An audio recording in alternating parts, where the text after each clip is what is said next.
Alors, ça c'est le... Ok, c'est le résumé du dernier stream. Donc c'est pas là qu'on va voir combien on a gagné. Il me semble que c'est ici. Voilà. Donc, on a fait 3 streams les amis. Nous sommes à 335 $. Ce qui n'est pas négligeable du tout, hein. Franchement, 335 $, 3 streams. C'est pas mal. 7400 followers en 3 streams. Je pense que c'est pas mal. 145 subs, ça c'est super cool. Merci à tous ceux qui sont subs d'ailleurs, bienvenue et bonsoir à tous les subs. Les autres je vous calcule pas. L'argent vient principalement des subs, forcément, donc merci encore une fois à eux. Vous voyez les pubs, on a fait que 78 $ en pub. Donc je pense que vous allez manger des pubs durant ce live.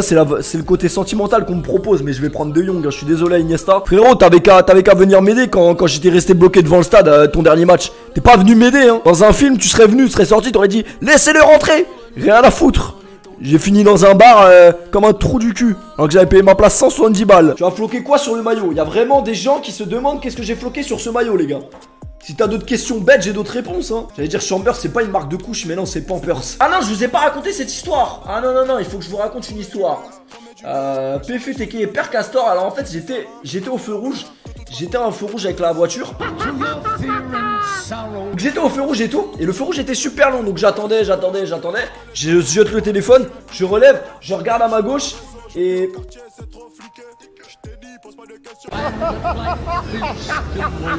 le problème c'est que tout le monde va pas manger la pub.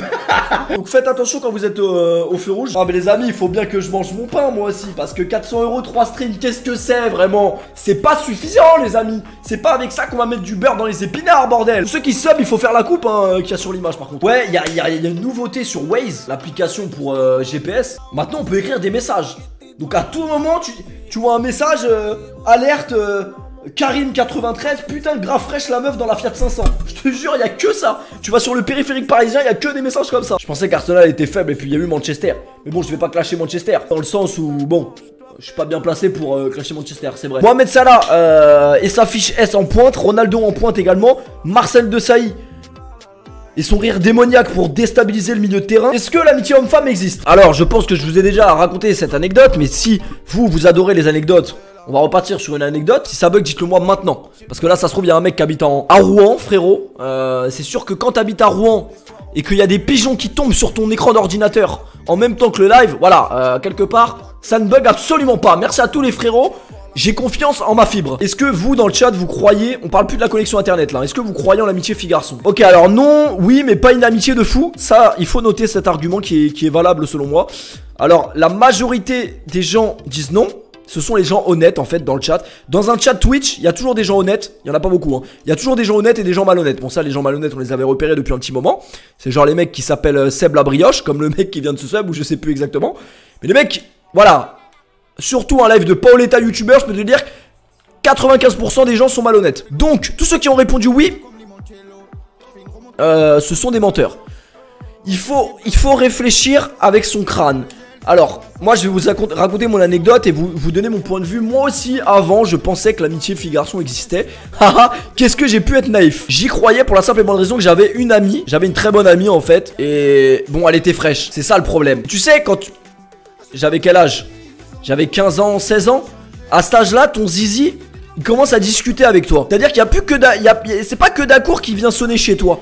Ton zizi aussi des fois il t'envoie des messages. En fait quand j'avais 16 ans j'arrivais encore à contrôler mon zizi. C'est à dire qu'il me parlait pas trop. Donc ça restait possible tu vois. Donc ça veut dire moi j'avais une amie fille que je considérais comme ma soeur. Mais en vrai de vrai je me mentais à moi-même. Et ça je l'ai réalisé le jour où j'ai dormi avec elle. J'ai dormi avec elle, mais il ne s'est absolument rien passé ce jour-là. Sauf que, bah, à la base des bases, c'est ma pote, tu vois, je la considérais comme ma soeur. Et je pensais, moi aussi, qu'il y avait rien d'ambigu dans tout ça. Sauf que le soir où j'ai dormi avec elle, j'avais fait l'amour une fois dans ma vie. Donc c'était encore même si t'as déjà fait l'amour, c'est encore un peu flou cette zone, tu vois. Le sexe, tu vois, quand on entend parler de sexe, t'es, oi, tu sais pas trop, tu vois. Et donc mon zizi commençait à me parler. Et en fait, j'ai dormi avec cette meuf. Mais pour nous, il y avait aucune ambiguïté, en tout cas pour elle, ça c'est sûr. Donc pour moi, il y avait rien d'ambigu. Sauf que là... En fait c'est la première fois que j'ai vu mon zizi clignoter à travers la couette. C'est-à-dire que tu vois les feux de détresse sur une voiture. Et ben sous la couette je commençais à avoir des clignotements de feux de détresse. Là je me dis putain qu'est-ce qui se passe sous la couette. Elle a pas vu heureusement. Mais moi clairement je voyais des feux de détresse sous la couette frérot. Voilà un 0. Et en fait à ce moment là je me suis dit putain de merde. Si j'aurais pu la soulever je l'aurais soulevée comme un smirmorque. Mais parce qu'elle était fraîche aussi, c'est pas ma faute. Encore ça aurait été une amie moche. Peut-être que mon zizi n'aurait pas commencé à clignoter pour annoncer un danger de circulation. À ce moment-là, j'ai commencé à comprendre. Et en fait, c'est pas ça la story. Ça, c'était les premiers appels de phare que mon zizi me faisait pour me dire l'amitié fille-garçon n'existe pas. Pourquoi l'amitié fille-garçon n'existe pas? Parce qu'il y aura toujours un côté dans l'amitié, que ce soit le côté féminin ou le côté masculin, un des deux côtés qui est malsain. C'est-à-dire que nous, les hommes, on est des gens malsains. Mais pas seulement les hommes, attention, hein. Il faut savoir que nous, le bug de l'engagement, c'est pas comme ça. Nous, les hommes, c'est vrai qu'on est souvent caractérisés pour avoir un zizi à la place du cerveau, ce qui n'est pas totalement faux. Qui n'est pas totalement vrai mais qui n'est pas totalement faux, on va dire que c'est vrai à 35%. Mais les femmes aussi ont un zizi à la place du cerveau. C'est à dire que les meufs, elles aiment bien faire les saintes nitouches.